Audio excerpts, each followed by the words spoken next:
Hello everyone. आज हम लेकर कुछ शायर आपके सामने हाजिर हुए हैं।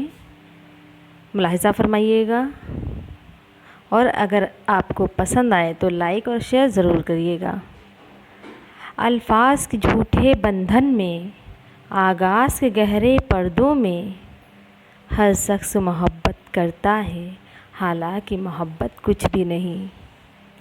सब झूठे रिश्ते नाते हैं, सब दिल रखने की बातें हैं। कब कौन किसी का होता है, सब असली रूप छिपाते हैं।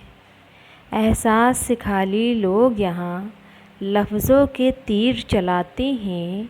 एक बार नज़र में आके वो फिर सारी उम्र रुलाते हैं। खुलूस और मोहब्बत, महर वफ़ा, सब रस्मी रस्मी बातें हैं। हर शख्स खुदी की मस्ती में बस अपनी खातिर जीता है। अल्फाज के झूठे बंधन में, आगाज़ के गहरे पर्दों में। कैसा लगा शायर ज़रूर कमेंट में बताइएगा। ठीक है, अल्लाह हाफिज़।